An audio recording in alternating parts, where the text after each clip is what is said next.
주 설교를 여러분 기억하시죠? 아주 유명한 사건이었습니다. 뭐였냐면 바벨탑 사건이었습니다. 바벨탑을 지을 때 그들이 뭐라고 이야기하냐면 우리의 이름을 내고 흩어짐을 면하자 이야기를 합니다. 그게 누구의 이야기냐면 바로 은혜를 잊은 자의 모습이에요. 은혜를 잊었더니 뭐가 중요해지기 시작하냐면 하나님이 아니라 내가 중요해질 수밖에 없습니다. 내가 은혜를 잊어버렸으니까 더 이상 어떻게 해요? 하나님을 신뢰하지 않아요. 하나님을 신뢰하지 않으니까 당연히 하나님의 말씀에 불순종할 수밖에 없다라는 겁니다. 더 이상 하나님이 내게 중요하지 않으니까 당연한 일이 될 수밖에 없다라는 겁니다. 그 결론을 보여주는 거예요. 은혜를 잊어버린다라는 것이 얼마나 큰 일인지, 우리가 그래서 얼마나 이 은혜를 지켜야 되는 것이 중요한 것인지에 대해서 하나님이 말씀하고 있는 것입니다. 은혜를 잊은 자의 결론이 뭡니까? 결론? 결국 혼란, 바벨이라는 거예요. 혼돈이 있을 수밖에 없다라는 것입니다. 그렇게 하나님 우리에게 무엇을 바라고 계십니까? 우리가 은혜를 잊고 바벨탑을 쌓아나가는 하나님의 백성이 아니라 은혜를 기억하니까 어떻게 해야 돼요? 그쵸. 제단을 쌓아나가는 자들이 되기를 바라고 계신다라는 겁니다. 한 주간 여러분들이 은혜를 기억하시며 은혜를 가지고 살아가셨습니까? 여러분들은 무엇을 쌓아나가셨습니까? 바벨탑을 쌓아나가셨습니까? 아니면 여호와의 제단을 쌓아나가셨습니까? 한 주간 여러분 모두 여호와의 제단을 쌓아나가며 살아가셨을 줄 믿습니다. 우리 옆에 사람을 지그시, 아무도 이 아멘을 너무 잘 안 하니까 옆에 사람을 지그시 바라보시며 무엇을 쌓아나가셨습니까? 한번 물어보셨으면 좋겠어요.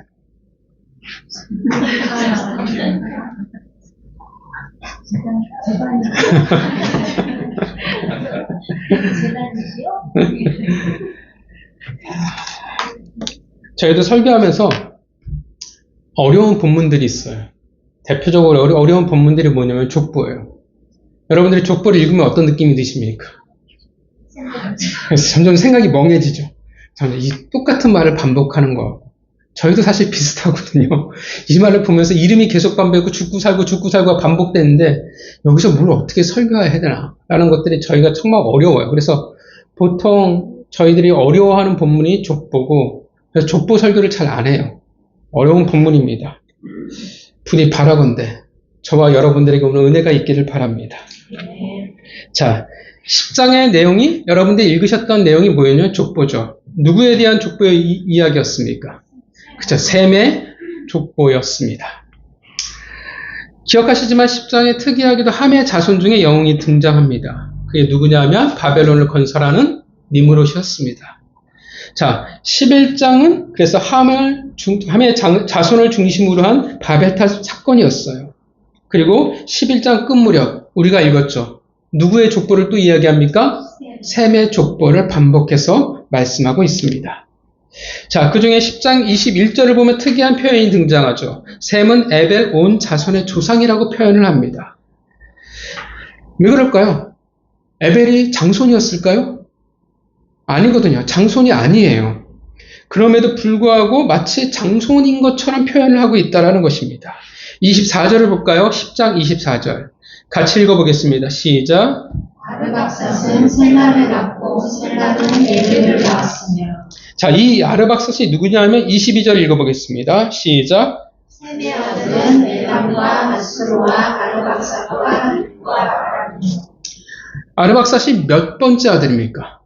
그러니까 세 번째 아들이에요. 장손이라는 것과 거리가 너무나 멀다라는 거예요. 장남이 아니에요. 그런데 마치 셈은 에벨 온 자손의 조상이라는 말을 특별하게 표현하고 있다라는 것입니다. 왜 이렇게 장손이 아닌데 장손인 것처럼 표현할까요? 일단 에벨의 온 조상이라고 말할 때는 에벨이 당연히 매우 특별한 의미를 가진다라는 것을 우리가 생각해 볼 수 있습니다. 왜 특별할까요? 왜 특별해요? 에벨 때 큰 사건이 일어나죠. 그 사건이 뭐였냐면 세상이 나뉘어져 버린 사건, 바벨이었습니다. 이 바벨탑 사건으로 말미암아 많은 것이 달라져 버렸어요. 대표적으로 뭐가 바뀌었냐면 언어가 바뀌었죠. 그러나 셈의 족속 자체에도 큰 변화를 가져오게 됩니다. 사실 이 혼란, 이 급격한 변화를 경험한 것은 그 두 아들들도 마찬가지였습니다. 이 에벨의 두 아들의 이름이 뭐냐면 벨렉과 욕단이에요. 벨렉의 이름의 뜻이 뭐냐면 나누다라는 뜻을 가지고 있습니다. 벨렉을 낳았을 무렵 세상은 혼돈을, 바벨을 맞이하게 된 겁니다. 이름의 의미가 특별한 게 있어요. 이 에벨이란 이름 자체가 되게 특이해요. 중요합니다. 왜냐하면 원어로 뭐냐면 건너오다의 표현을 가지고 있습니다. 근데 이 에벨, 이 건너오다라는 이 원어가 뭐와 연결되어지냐면 우리가 잘 알고 있는 명칭이죠. 이스라엘의 또 다른 명칭. 뭔지 아시죠? 그쵸. 히브리 민족이라고 그러잖아요. 히브리 민족의 이 어원을 여러 가지 설을 사람들이 많이 이야기를 하는데 가장 대표적인 게 건너온 자라는 표현이 히브리예요. 그럴 때 어떻게 해요? 이 에벨과 히브리 민족이라는 것이 지금 겹치는 거예요. 이 에벨이라는 이름 자체가 히브리 민족의 이 민족과 연결되어지는 조상이 되어진다는 의미를 가지게 됩니다. 그래서 이 에벨을 통해 어떤 일이 벌어지냐면 11장 마지막에 누가 등장해요? 우리가 잘 알고 있는 아브라함이 등장을 합니다. 구속사의 연결점이 되는 거예요. 지금 하나님의 택하심이 누구를 통해 흘러가고 있냐면 에벨을 통해서 그리고 그의 아들 벨렉을 통해서 구속사가 흘러가고 있다는 뜻이 되어집니다. 그러니까 정통성이에요. 그래서 셈은 에벨 온 자손의 조상이 되는 겁니다. 왜냐하면 장차 이스라엘, 장차 히브리 민족의 조상의 직접적인 조상이 되기 때문에 그렇습니다. 자, 그렇다면 중요한 거죠. 10장이나 11장이나 똑같이 다 셈의 족보예요. 자, 10장과 11장 셈의 족보는 어떤 차이가 있을까요? 단순 비교하면. 연대. 몇 년을 살고 이게 반복되는 거. 그렇죠. 우리는 정보를 알 수 있어요. 뭐냐면 점점 사는 날이 줄어들고 있어요. 그렇죠? 하나님의 말씀이 성취되는 것들을 보고 있고요. 또 뭐 단순 비교하면 또 어떨까요? 10장의 족보와 11장의 족보가 똑같을까요? 달라요. 그죠? 다른 거 맞나요? 여러분들이 한글을 읽으시면 다른다는 것을 느낄 수 있습니다. 어떤 차이가 있을까요? 단순 비교하면. 10장과 11장은 둘 다 셈의 자손이에요. 족보예요. 근데 10장은 그 중에 누구에 대한 이야기입니까? 족보입니까? 10장은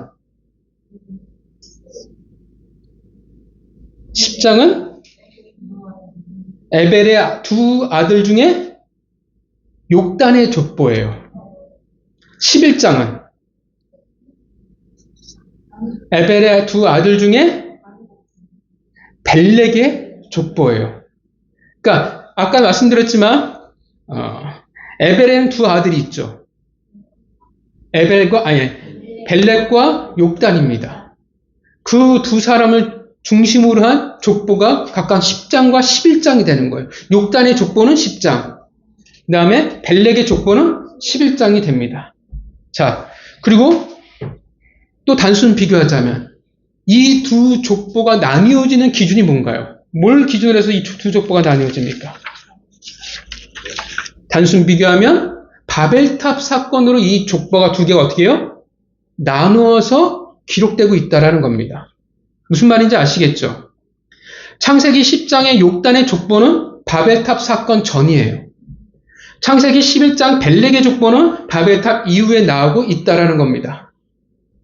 우리 헌 목사님 공부하고 오셨죠? 자, 지금 어떻게 해요? 하나님이 의도적으로 족보를 지금 나눠서 바벨탑을 중심으로 두 족보를 나눠서 지금 써놓고 있다는 겁니다. 근데 사실 먼저 누구의 족보가 나오는 게 정상이에요. 누구의 족보가 먼저 나와야 됩니까? 벨렉의 족보예요. 왜냐하면 형이니까. 첫째니까 어떻게 해요? 벨렉의 족보가 먼저 나오고 그 다음에 욕단의 족보가 나오는 게 맞아요. 근데 하나님은 어떻게 합니까? 반대로 해놓으셨어요. 그러면 하나님의 의도가 있다라는 것입니다. 하나님이 말씀하고 싶은 것들이 있다라는 것입니다. 바벨탑 사건을 전후로 족보가 구성이 되어져 있습니다. 근데 신기한 것은 욕단의 족보는 여러분 바벨탑 사건 이후로는 어떻게 해요? 없어져요. 등장하지 않습니다. 바벨탑을 끝으로 사라져버려요. 반면 벨렉의 족보는 언제 등장하냐면 바벨탑 사건이 끝나고 난 이후에 벨렉의 족보가 등장을 합니다. 그리고 그 족보의 마지막에 누가 등장을 하냐면 아브라함이 등장을 하는 거예요. 아브라함의 등장으로 벨렉의 족보를 마무리를 짓습니다. 자, 여러분 어떤 느낌일까요? 우리가 무엇을 생각해 볼 수 있을까요?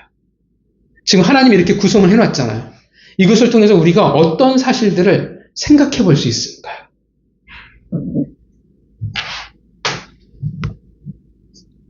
여러분들 같은 마음일 거라 생각을 하고요. 이렇게 생각해 볼 수 있죠.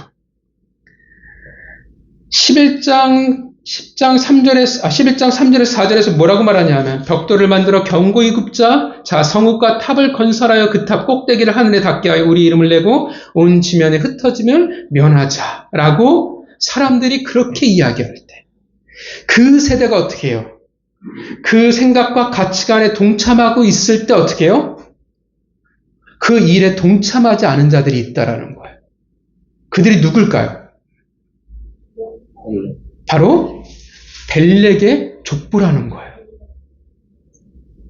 물론 벨렉과 욕단이 태어난 지 얼마 안 돼서 바벨 혼론이 있었을 것입니다. 어쩌면 그들의 손으로 바벨탑을 건설하지는 않았을 수는 있을 거예요.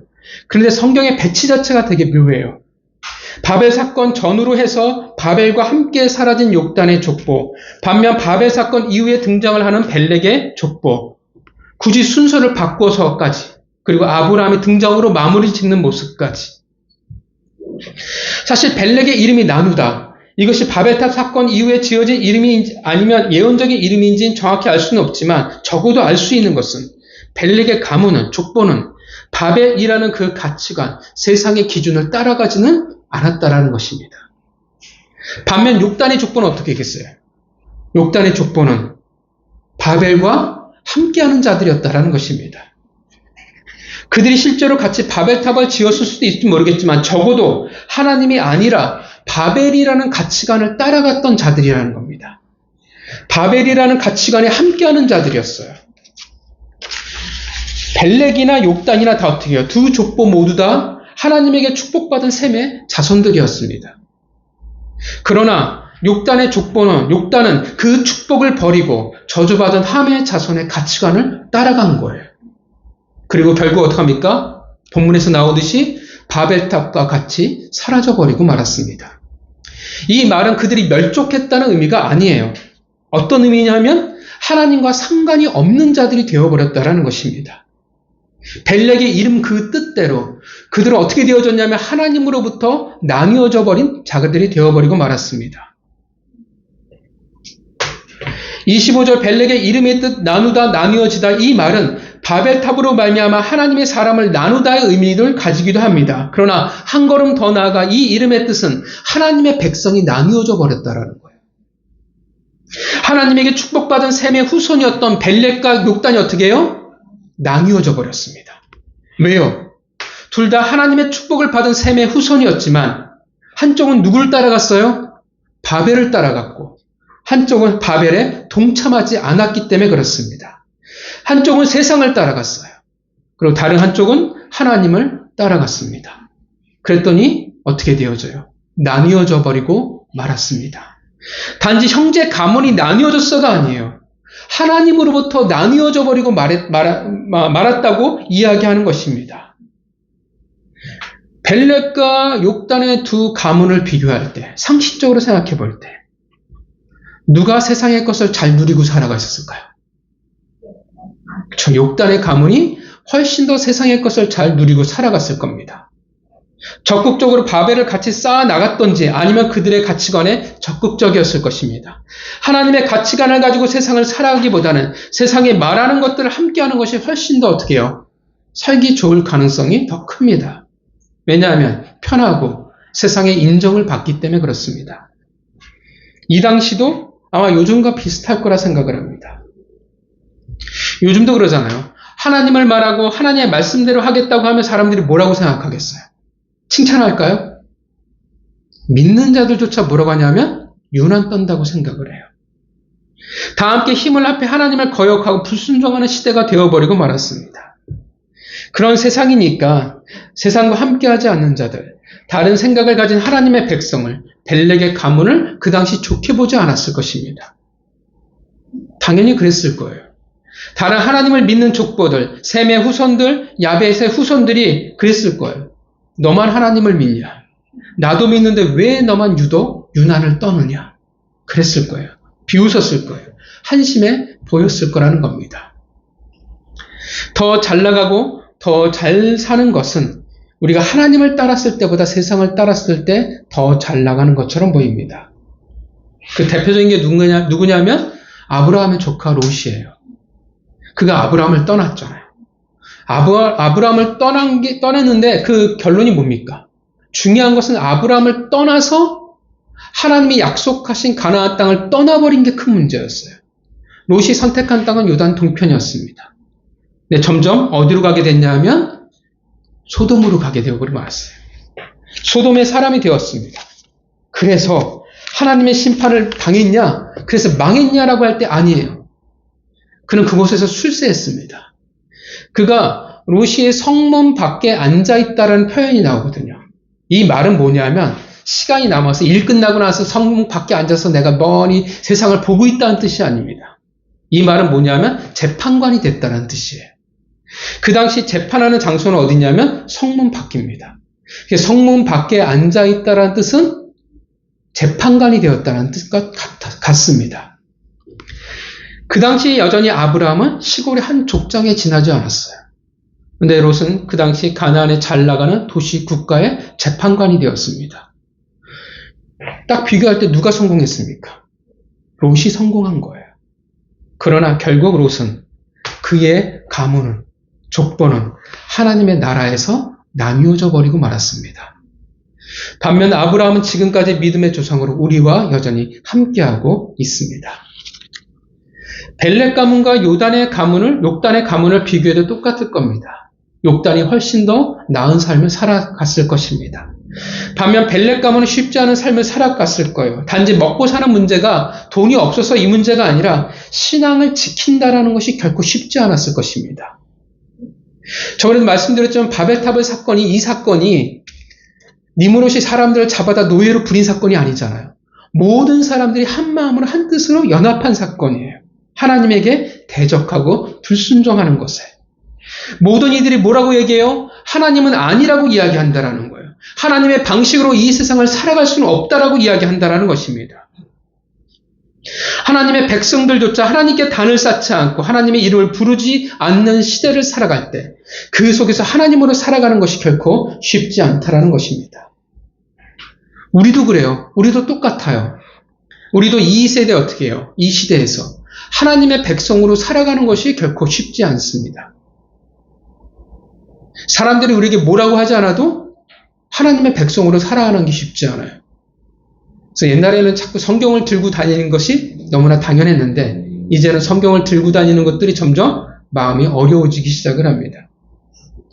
하나님의 백성으로 살아가는 게 되게 많이 불편해져요. 주일이라는 시간이 매이기 시작을 합니다. 하나님의 법이라는 것에 매이기 시작해요.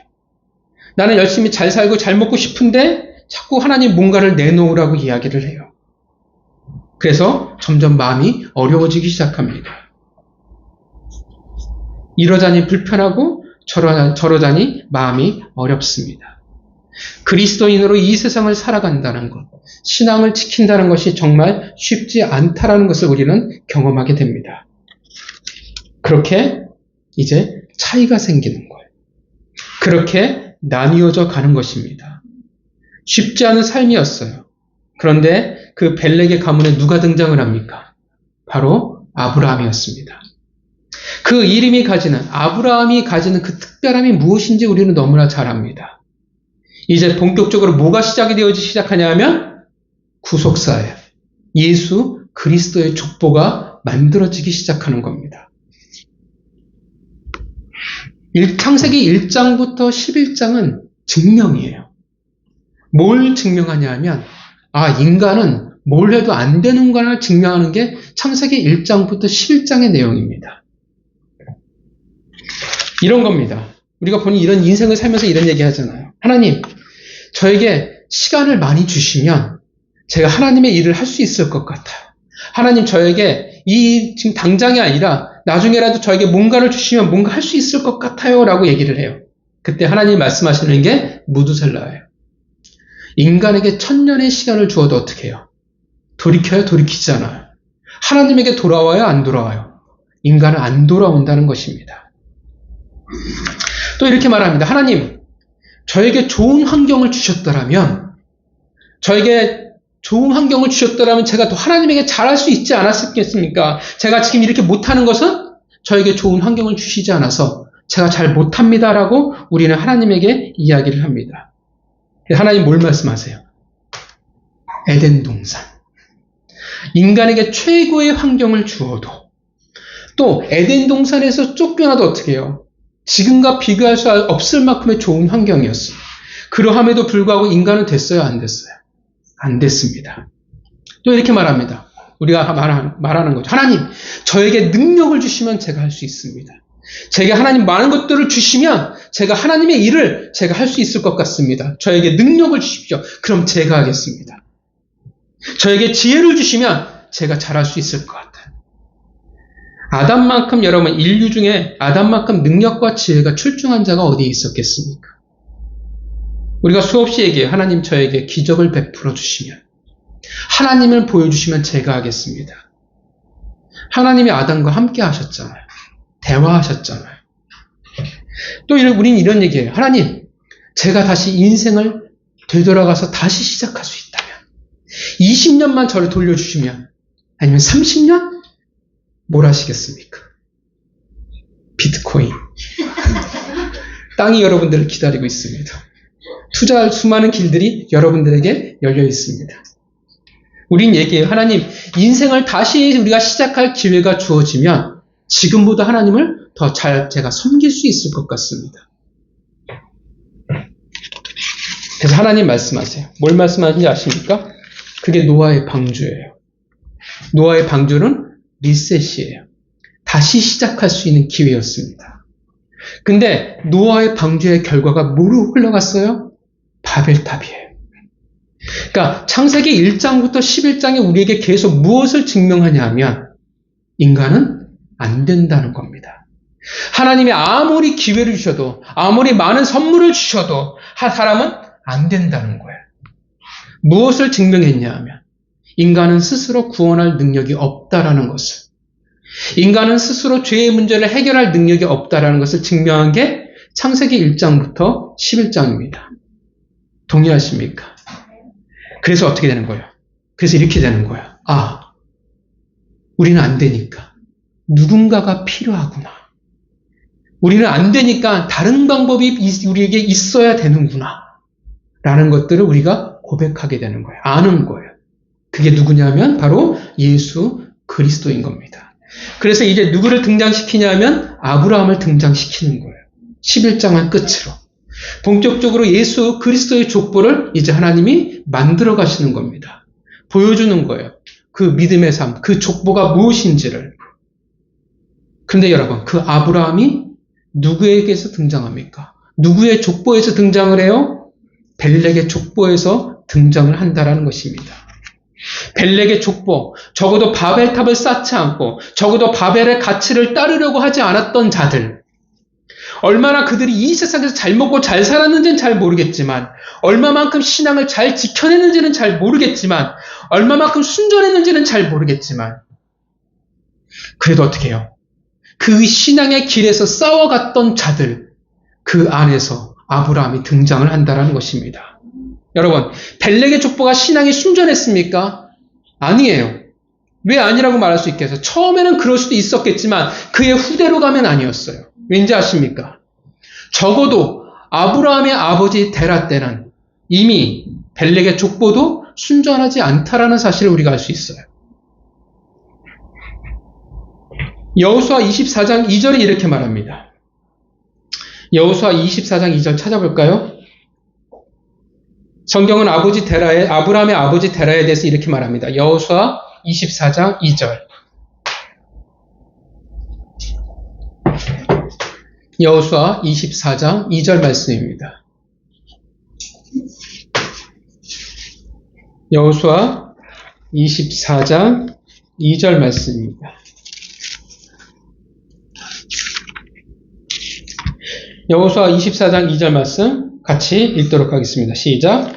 여호수아가 모든 백성에게 이르되 이스라엘의 하나님 여호와께서 이같이 말씀하시기를 옛적에 너희의 조상들 곧 아브라함의 아버지 나홀의 아버지 데라가 강남 저쪽에 거주하여 다른 신들을 섬겼으나 어떻게 됐습니까? 벨렉의 족보도 결국 어떻게 되었어요?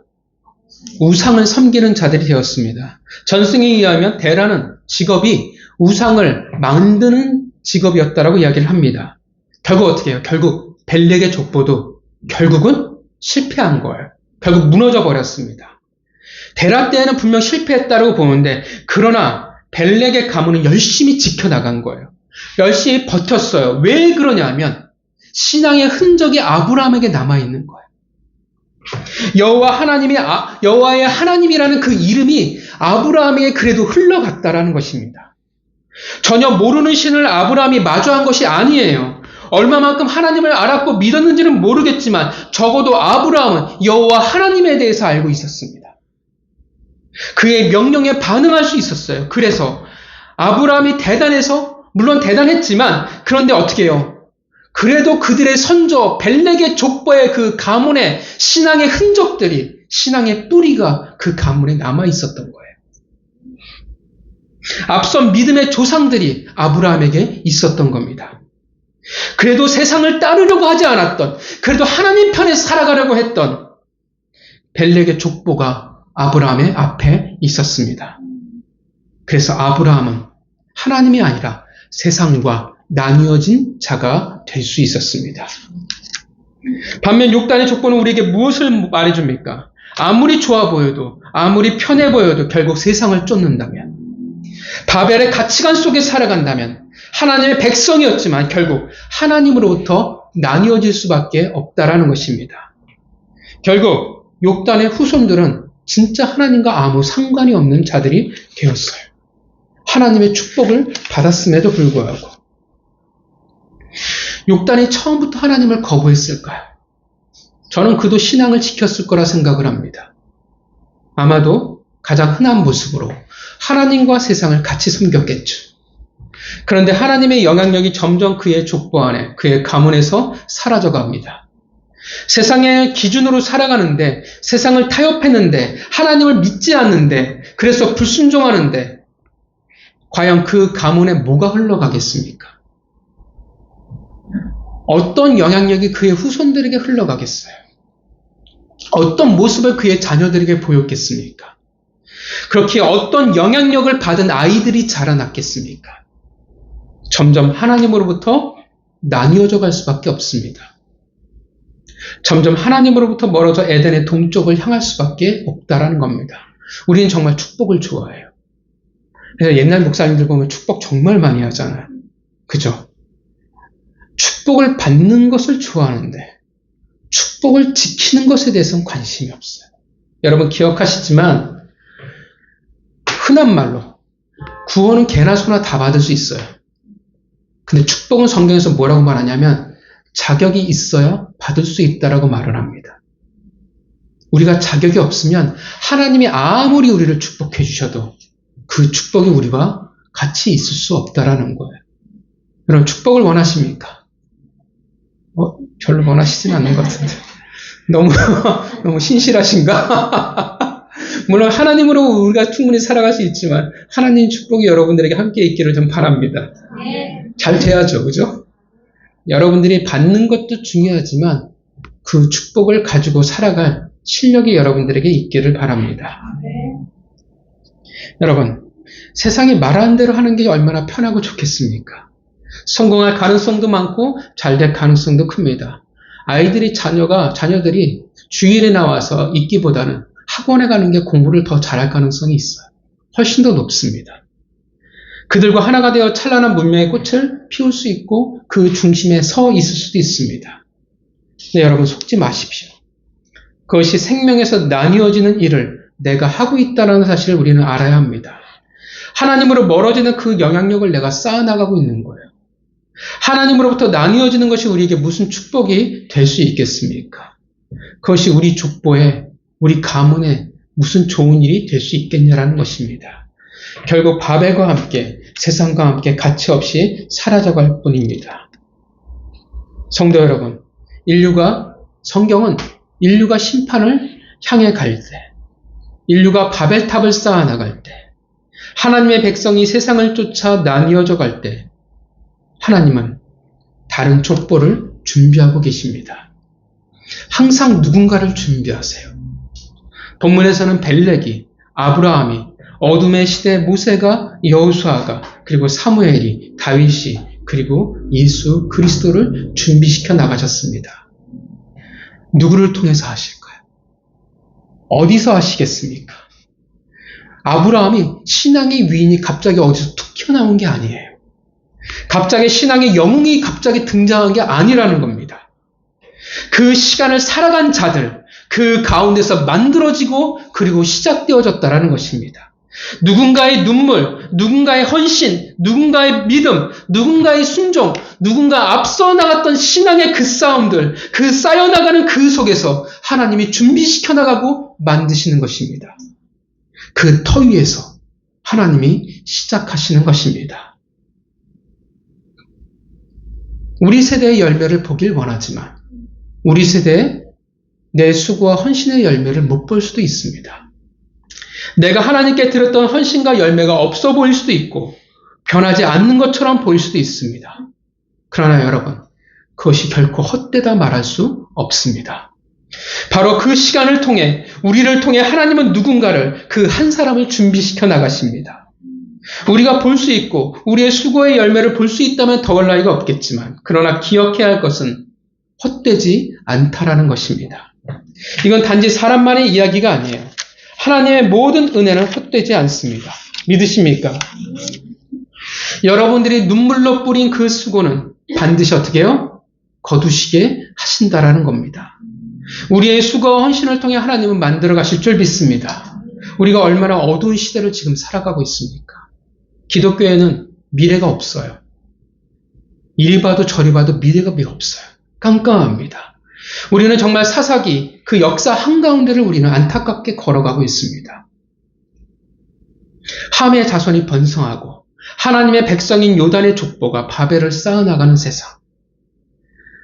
그 세상에 하나님은 지금 하나님의 사람을 준비시켜 나가고 계십니다. 바라건대 우리 세대가 아니라면 우리 다음 세대 누군가를 통해서 하나님의 빛으로 일어날 그 누군가를 기대합니다.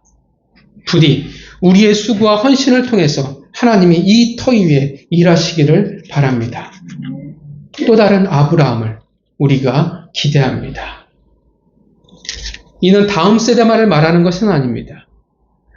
우리의 눈물과 헌신을 하나님은 결코 헛되이 하시지 않습니다.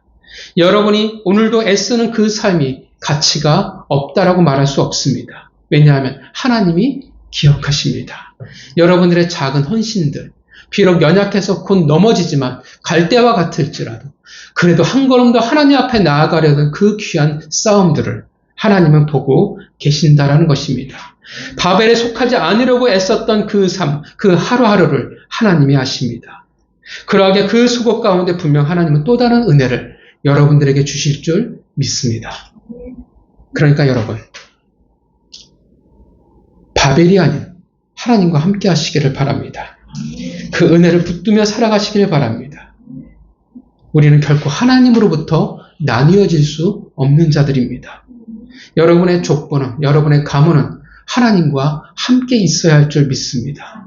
당장 우리의 수와 내 수고와 눈물이 당장 이루어지는 것이 변화가 없다고 해서 여러분 낙심하지 마십시오. 왜냐하면 하나님은 분명 일하고 계시기 때문에 그렇습니다. 성도 여러분, 우리는 기억해야 합니다. 세상이 그렇다고 해서 우리가 바벨을 택하면 우리 족보는 하나님으로부터 나뉘어질 수밖에 없다라는 사실을 기억해야 합니다. 그러하게 힘들더라도, 때로는 환영받지 못하더라도, 번거롭더라도, 보이지 않더라도 여러분 모두가 벨렉의 족보가 되기를 바랍니다. 분명 하나님은 여러분의 수고와 헌신을, 그 눈물을 기억하실 줄 믿습니다. 그리고 그 터 위에서 하나님은 열매를 맺어나가실 줄 믿습니다. 한 주간 이 세상 바벨과 나뉘어지는 하나님의 족보가 되시기를, 그렇게 하나님과 함께하는 족보가 되시기를 주님의 이름으로 축복합니다. 기도하겠습니다.